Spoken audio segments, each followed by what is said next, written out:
அனைவருக்கும் வணக்கம். 6ஆம் வகுப்பு இயல் 1 இன்பத்தமிழ் எழுதியவர் பாரதிதாசன், தமிழ் கும்மி எழுதியவர் பெருஞ்சித்திரனார். இந்த 2 செயலை பற்றி பார்க்க போகிறோம். அடுத்தது ஒரு உரைநடை வளர்த்தமிழ், ஒரு கடிதம் கனவு பலித்தது, ஒரு இலக்கணம் தமிழ் எழுத்துக்களின் வகைத்தொகை. முதலாவதாக நாம் பார்க்க போகிறது என்னென்னா, இயல் 1 இன்பத்தமிழ் எழுதியவர் பாரதிதாசன். இதை 2 வாக்கியங்கள் மூலமாக நாம் ஞாபகம் வச்சுக்கலாம். முதல் வாக்கியம் என்னன்னா, ரத்தினம் இனிப்பு பாவு தா. ரத்தினம் என்பது பாரதிதாசனின் இயற்பெயர் சுப்புரத்தினம். இனிப்பு என்பது அவர் எழுதிய நூல் இன்பத்தமிழ். பாவு என்பது பாவேந்தர், அவருடைய சிறப்பு பெயர். தா அப்படிங்கிறது பாவேந்தர் பாரதியாரா பாரதிதாசனா அப்படிங்கிற சந்தேகம் நமக்கு வரக்கூடாதுங்கிறதுக்காக தாசன், பாரதிதாசன். ரத்தினம் இனிப்பு பாவு தா. இந்த முதல் வாக்கியத்திலிருந்தே பாரதிதாசனுடைய இயற்பெயர், அவர் எழுதிய ஒரு நூல், அவருடைய சிறப்பு பெயர் நம்ம தெரிந்து கொண்டோம். அடுத்ததான் அவர் எழுதிய நூல்கள் பற்றி நம்ம தெரிந்து கொள்வதற்கு ஒரு சின்ன வாக்கியம் ஞாபகம் வச்சுக்கிட்டா போதும். அது என்னன்னா, புரட்சி பெண் கல்வி கற்றால் பகுத்தறிவு வளர்ந்து கைம்பெண் மறுமணம் செய்யலாம் என பொது உடைமை பேசினாள். இந்த ஒரு வாக்கியத்திலே புரட்சி என்பது அவர் எழுதிய ஒரு நூல், பெண் கல்வி இன்னொரு நூல், பகுத்தறிவு, கைம்பெண் மறுமணம், பொது உடைமை, அதாவது 5 நூல்கள் அவர் எழுதியிருக்கிறாரு. புரட்சி, பெண் கல்வி, பகுத்தறிவு, கைம்பெண் மறுமணம், பொது உடைமை. அடுத்ததாக நம்ம எல்லாருக்குமே அறிமுகமான ரொம்ப பிரபலமான ஒரு வரிகள். அந்த வரிகள் என்னன்னா, தமிழுக்கும் அமுதென்று பேர், அந்த தமிழ் இன்பத் தமிழ் எங்கள் உயிருக்கு நேர். எழுதியவர் பாரதிதாசன். இது எப்படி ஞாபகம் வச்சுக்கலான்னா, பாரதிதாசனாவே நம்ம முன்கூட்டியே சொன்னோம் இல்லையா, ரத்தினம் இனிப்பு பாவு தா. இனிப்புங்கிறது நீங்கள் ஞாபகம் வச்சுக்கோங்க. இதில் அமுதம் அப்படிங்கிறது இனிப்பு, கீழவே இன்பத்தமிழ் இனிப்பு. அப்போ இனிப்புனாலே பாரதிதாசன் தான் அப்படின்னு நீங்கள் ஞாபகம் வச்சுக்கிட்டிங்கனாலே போதும். இந்த வரிகள் வந்தால் பாரதிதாசன் நீங்கள் எழுதிடலாம். அடுத்ததான் சொல்லும் பொருளும்.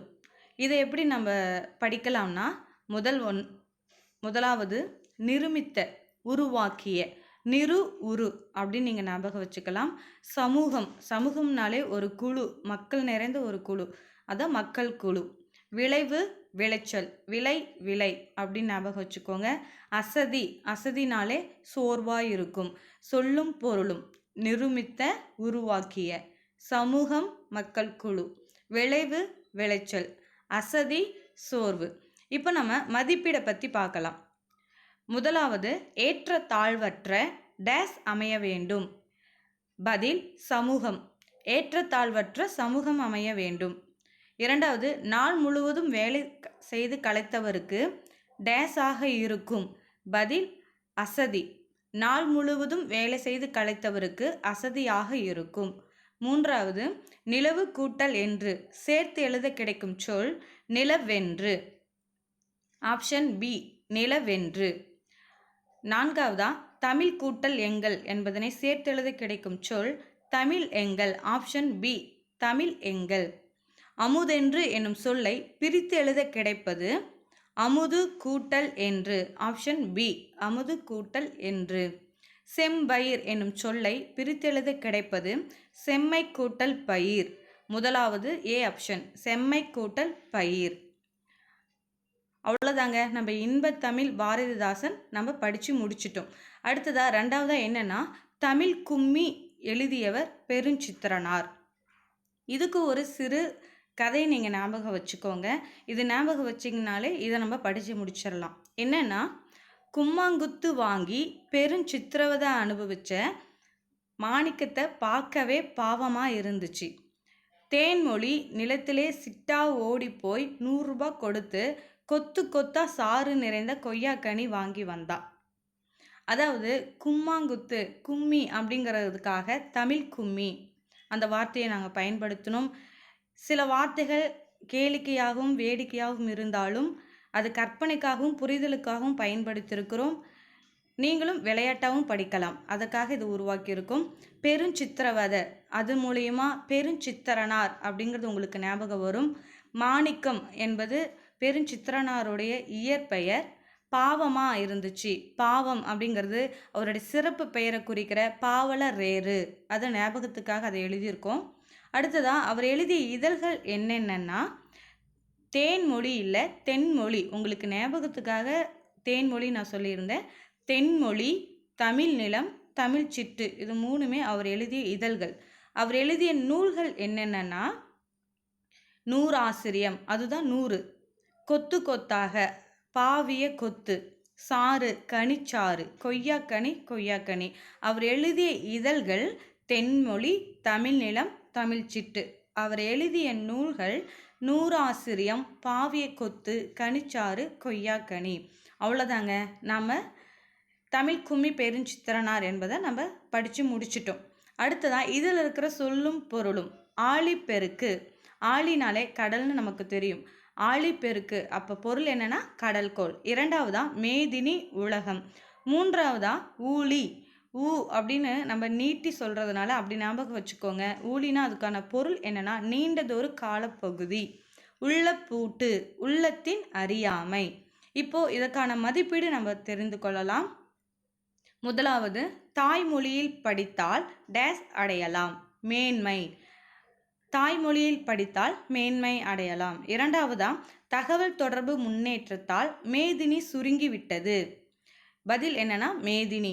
தகவல் தொடர்பு முன்னேற்றத்தால் மேதினி சுருங்கிவிட்டது. செந்தமிழ் எனும் சொல்லை பிரித்தெழுத கிடைப்பது செம்மை கூட்டல் தமிழ். பொய் அகற்றும் என்னும் சொல்லை பிரித்து எழுத கிடைப்பது பொய் கூட்டல் அகற்றும். பாட்டு கூட்டல் இருக்கும் என்பதனை சேர்த்து எழுத கிடைப்பது பாட்டிருக்கும். எட்டு கூட்டல் திசை என்பதனை சேர்த்து எழுத கிடைக்கும் சொல் எட்டு திசை. இத்து வரணும். ஆப்ஷன் ஏ, எட்டு திசை. அவ்வளோதாங்க. இப்போ நம்ம உரைநடை பற்றி பார்க்க போகிறோம். உரைநடையோட பெயர் என்னென்னா வளர்த்தமிழ். இதில் நமக்கு குறிப்பிட்டிருக்கிற செய்திகள் என்னென்னா, முதல் செய்தி, உலகில் 6000க்கும் மேற்பட்ட மொழிகள் உள்ளன. இரண்டாவதா, பாரதியார் நம் தமிழை பற்றி வெகுவாக பாராட்டி எழுதியிருக்காரு. அது என்னன்னா, யாமறிந்த மொழிகளிலே தமிழ் மொழி போல் இனிதாவது எங்கும் காணோம். இன்னொரு சிறப்பு வரிகள் என்னன்னா, என்று பிறந்தவள் என்று உணராத இயல்பினலாம் எங்கள் தாய். இதை எப்படி நாம் ஷார்ட்கட்டாக ஞாபகம் வச்சுக்கிறதுனா, பிறந்த நாள் பாட்டியில் இனிப்பு எங்கும் நிறைந்திருந்தது. அதாவது பார்ட்டி அப்படின்னா பாரதி, இனிப்பு இனிதாவது எங்கும், பிறந்த நாள் பார்ட்டி இனிப்பு அப்படின்னு வந்துச்சுன்னா நீங்கள் இதை ஞாபகம் வச்சுக்கலாம். அடுத்ததான், தமிழில் நமக்கு கிடைத்துள்ள மிக பழமையான இலக்கண நூல் எதுனா தொல்காப்பியம். பழமை அப்படின்னா தொன்மையானது, தொல்காப்பியம் அப்படின்னு ஞாபகம் வச்சுக்கோங்க. சீர்மை அப்படிங்கிற வார்த்தைக்கு என்ன அர்த்தம்னா ஒழுங்குமுறை. நம் தமிழ் மொழி சீர்மை வாய்ந்தது. அதுக்கு ஒரு உதாரணமாக என்ன நம்ம பாடப்புத்தகத்தில் கொடுத்துருக்காங்கன்னா அக்ரிணை. அதாவது உயர்திணைக்கு எதிர்ச்சொல் அக்ரிணை. அதாவது உயர்திணைனா அதுக்கு எதிர்ச்சொல் தாழ்த்திணை தானே சொல்லுவாங்க. ஏன் இங்கே அக்ரிணைன்னு சொல்லியிருக்காங்க? அதாவது இதை பிரித்தா அல் கூட்டல் திணை, உயர்வு அல்லாத திணை. தாழ்த்திணைன்னு சொல்லாமல் உயர்வு அல்லாத திணைன்னு சொல்லியிருக்காங்க. அந்த அளவுக்கு நம் தமிழ் மொழி சிறப்பு வாய்ந்தது. அது மட்டும் இல்லாமல் பாகற்காய் அப்படின்னா கசப்பு காயின்னு அதுக்கான அர்த்தம். ஆனால் நம் தமிழர்கள் எப்படி சொல்லியிருக்காங்கன்னா பாகு கூட்டல் அல் கூட்டல் காய். அதாவது இனிப்பு அல்லாத காய். கசப்பு காய்னு சொல்லாமல் இனிப்பு அல்லாத காய்னு நாகரிகமாக எவ்வளோ ஒரு ஒழுங்குமுறையாக சொல்லியிருக்காங்க நம் தமிழர்கள். இது உங்களுக்கு பிரித்தெழுதுகள்லையும் வரும். அக்ரிணை பிரித்தெழுதுக அல் கூட்டல் திணை. பாகற்காய் பிரித்தெழுதுக பாகு கூட்டல் அல் கூட்டல் காய். அடுத்ததாக நாம் பார்க்க வேண்டியது என்னன்னா தமிழ் எண்கள். நம்மளுடைய தமிழ் எண்கள் 1, 2 நம்ம பயன்படுத்துகிற இந்த எண்கள் அரபு எண்கள். இது தமிழ் எழுத்தில் எப்படி எழுதலாம்? இதுக்கு ஒரு ஷார்ட்கட் இருக்குது. என்னன்னா, கடலை உருண்டை நன்கு சுவைத்து ருசித்து சாப்பிட எங்கள் அம்மா கூப்பிட்டார். கா அந்த எழுத்து தான் 1, ஊ அந்த எழுத்து 2, நன்கு நா மாதிரி அந்த எழுத்து இருக்கும், அது 3, சுவை சா மாதிரியே இருக்கும் 4, ருசித்து அது பாருங்க 5 மாதிரியே தெரியுது, சா அது 6 மாதிரி தெரியும், 7 ஏ, 8 ஆ, 9 கு, இது நீங்கள் ஈஸியாக நீங்கள் ஞாபகம் வச்சுக்கலாம். அவ்வளோதான், நம்ம உரைநடை முடிச்சிட்டோம். அடுத்தது மதிப்பீடு பார்க்க போகிறோம். முதலாவது என்னன்னா, தொன்மை என்னும் சொல்லின் பொருள் பழமை. இரண்டாவதா, இடப்புறம் என்னும் சொல்லை பிரித்தெழுத கிடைப்பது இடம் கூட்டல் புறம். சீரிழமை என்னும் சொல்லை பிரித்தெழுத கிடைப்பது சீர்மை கூட்டல் இளமை. நாலாவதா நாம் பார்க்க போகிறது என்னன்னா, சிலம்பு கூட்டல் அதிகாரம் சேர்த்தெழுத கிடைப்பது சிலப்பதிகாரம். ஐந்தாவதா, கணினி கூட்டல் தமிழ் என்பதனை சேர்த்தெழுத கிடைப்பது கணினி தமிழ். இத் வரணும், கணினி தமிழ், ஆப்ஷன் பி. ஆறாவதா, தமிழ் மொழி போல் இனிதாவது எங்கும் காணோம். அதாவது இனிப்புன்னு சொன்னால் தமிழ் மொழியில் இனிப்புன்னு வந்துச்சுன்னா அது பாரதியார்னு சொல்லியிருந்தோம் இல்லையா, பாரதியார் ஆன்சர். அடுத்ததான் ஏழாவதா, மா என்னும் சொல்லின் பொருள் விலங்கு. கோடிட்ட இடத்தை நிரப்புக. நாம் சிந்திக்கவும் சிந்தித்ததை வெளிப்படுத்தவும் உதவுவது மொழி. தமிழில் நமக்கு கிடைத்துள்ள மிக பழமையான இலக்கண நூல், பழமைனாலே தொன்மையானது, தொல்காப்பியம். ஆன்சர் தொல்காப்பியம். மொழியை கணினியில் பயன்படுத்த வேண்டுமெனில் அது எண்களின் அடிப்படையில் வடிவமைக்கப்பட வேண்டும். பதில் என்னன்னா எண்களின், அதுதான். நாம் வளர்த்தமிழ்ங்கிற உரைநடையை இப்போ முடிச்சிட்டோம். அடுத்ததான் கனவு பழித்ததுங்கிற ஒரு கடிதத்தை பார்க்க போகிறோம். இந்த கடிதத்தில் என்ன இருக்குன்னா, நம் தமிழர்களும் அறிவில் சிந்தனை உடையவர்களே அப்படிங்கிறத விளக்குவதற்காக சில மேற்கோள்களும் அந்த மேற்கோள்களை கூறிய இலக்கியங்களும் இடம்பெற்றிருக்கு. அதை தான் நம்ம ஷார்ட்கட்டில் எப்படி ஞாபகம் வச்சுக்க போகிறதுன்னு பார்க்க போகிறோம். முதலாவது என்னென்னா, நிலம் தீ நீர் வழி விசும்போடு ஐந்தும் கலந்த மயக்கம் உலகம் ஆதலின். இதை தொல்காப்பியம் கூறியிருக்கு. இதுக்கு என்ன ஷார்ட்கட்னா, மயக்கம் தெளிய காஃபி. மயக்கங்கிற வார்த்தை வந்துச்சுன்னா நீங்கள் அந்த அது தொல்காப்பியத்தில் தான் இடம்பெற்றிருக்குன்னு காப்பி அப்படின்னு சொல்லி நீங்கள் ஞாபகம் வச்சுக்கலாம். மயக்கம் தெளிய காப்பி. நிலம் தீ நீர் வழி விசும்போடு ஐந்தும் கலந்த மயக்கம் உலகம் ஆதலின், அது தொல்காப்பியத்தில் இடம்பெற்றிருக்கு. அடுத்ததான் ஒரு என்னன்னா, போர்க்காயத்திற்கு ஊசி போட்டு 10 போட்டார். இது ஷார்ட்கட். ஊசி 10 அப்படின்னு வந்தாலே, ஊசின்னு வந்தாலே 10, பதிற்று 10, நெடுவெள்ளூசி நெடுவசி பறந்த வடு அப்படின்னு நீங்கள் ஞாபகம் வச்சுக்கலாம். அடுத்ததான் என்னன்னா, கோச்சுரா எரிந்தன சுருங்கிய நரம்பின் முடிமுதிர் பரதவர். இது நற்றிணையில் இடம்பெற்றுள்ளது. அதாவது இதுக்கான ஷார்ட்கட் என்னன்னா, சுறா நறுக்குன்னு கடிச்சதால நரம்பு பாதிச்சிருச்சு. சுறா நரம்பு இது ரெண்டுமே எந்த இடத்துல இடம்பெற்றாலும் நறுக்குன்னு நற்றிணை அப்படின்னு நீங்கள் எழுதிடலாம். அடுத்ததான், கடல் நீர் முகுந்த கமஞ்சூல் எழிலி. எழிலினா அதுக்கான அர்த்தம் என்னன்னா மேகம். அப்போ கார் 40, கார்னாலும் அதுக்குடைய அர்த்தம் மேகம். மேகம் மேகம் வந்ததுனால நீங்கள் ஞாபகம் வச்சு எழுதிடுங்க. அடுத்ததான், திணையளவு போதா சிறுபுல் நீர் நீண்ட பனையளவு காட்டும். எழுதியது இடம்பெற்ற இலக்கியம், எழுதியவர் கபிலர், இடம்பெற்ற இலக்கியம் திருவள்ளுவ மாலை. இதை எப்படி நம்ம ஞாபகம் வச்சுக்கிறதுனா, திருங்கிறவர் மாலை நேரத்தில் திணைக்கும் பனைக்கும் நீர் காட்டினார். திருமாலை, திருவள்ளுவ மாலை, திணைப்பனை நீர், இது 3 வார்த்தைகளும் இடம்பெற்றாலே அது ஈஸியாக நீங்கள் திருவள்ளுவ மாலைன்னு கண்டுபிடிச்சிடலாம். அவ்வளோதாங்க, கனவு பழித்ததுங்கிற கடிதம் முடிந்தது. அடுத்ததான் நாம் இலக்கணம் பார்க்க போகிறோம். இலக்கணத்தில் நமக்கு என்ன கொடுத்துருக்காங்கன்னா, தமிழ் எழுத்துக்களின் வகைத்தொகை. அதாவது தமிழ் எழுத்துக்கள் ஸ்டார்டிங்கில் ஒரு எழுத்து, அப்புறம் சொல், பொருள், யாப்பு, அணி. தமிழ் மொழியின் இலக்கண வகை 5 வகைப்படும்: எழுத்து, சொல், பொருள், யாப்பு, அணி. இப்போ எழுத்தை நம்ம 2 விதமாக பிரிக்கலாம். ஒன்று உயிரெழுத்து, இன்னொன்று மெய்யெழுத்து. உயிரெழுத்து என்னென்னா ஆ முதல் அவ் வரை 12 எழுத்துக்கள் இருக்குது. மெய்யெழுத்து 18 இருக்குது, இக் முதல் இன் வரை. இந்த உயிரெழுத்தையே 2 விதமாக பிரிக்கலாம்: குறில் எழுத்து, நெடில் எழுத்து. குறில் எழுத்து என்னென்னா ஆ, இ, உ, ஏ, ஓ. குறுகிய ஓசையுடைய எழுத்துக்கள் குறில் எழுத்துன்னு சொல்லுவோம். மொத்தம் 5 எழுத்துக்கள் உள்ளன. நெடில் எழுத்துக்கள் அப்படின்னா நீண்ட ஓசையுடைய எழுத்துக்கள் நெடில் எழுத்துக்கள்னு சொல்லுவோம். என்னென்னா ஆ, இ, உ, ஏ, ஐ, ஓ, ஔ. இந்த 7மே நெடில் எழுத்துக்கள். அடுத்ததான் உயிரெழுத்து முடிஞ்சிருச்சுங்க. மெய்யெழுத்து 18, இக் முதல் இன் வரை. இதை 3 விதமாக பிரிக்கலாம்: வல்லினம், மெல்லினம், இடையினம். ஒவ்வொன்றிலுமே 6 எழுத்துக்கள் இடம்பெற்றிருக்கும். வல்லினத்தில் என்னென்ன எழுத்துக்கள் இடம்பெற்றிருக்குன்னா கசட தபர. நம்ம ஞாபகம் வச்சுக்கிறதுக்காக ஒரு புரிதலுக்காக மேலே இருக்கிற அந்த புள்ளியை எடுத்துட்டு நம்ம ஞாபகம் வச்சுக்கலாம். சிறு வயசுலேருந்தே படிச்சிருக்கோம் நாம். வல்லினம் அப்படிங்கிறது கசட தபர. மெல்லினம் ஞனன நமன.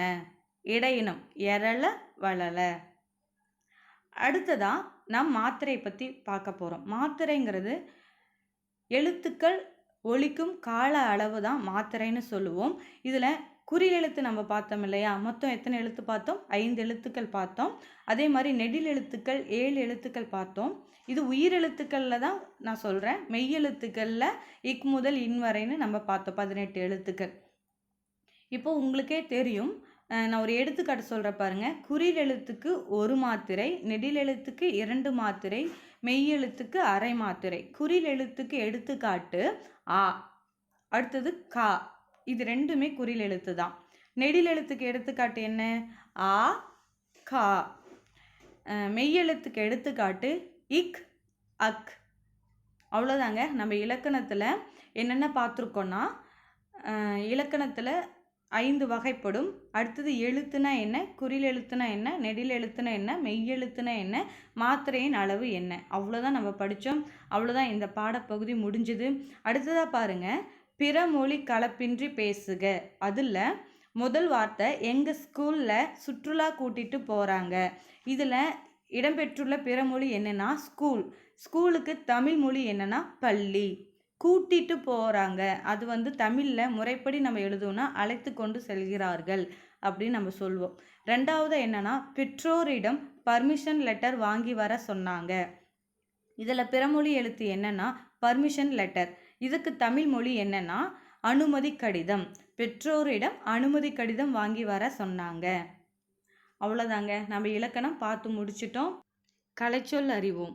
வலஞ்சுழி கிளாக் வைஸ், இணையம் இன்டர்நெட், தேடுபொறி சர்ச் என்ஜின், முகநூல் ஃபேஸ்புக், புலனம் வாட்ஸ்ஆப், இடஞ்சுழி ஆன்டி கிளாக் வைஸ், குரல் தேடல் வாய்ஸ் சர்ச், தொடுதிரை டச் ஸ்கிரீன், செயலி ஆப், மின்னஞ்சல் இமெயில். அடுத்த இயல் அடுத்த வகுப்பில் பார்க்கலாம்.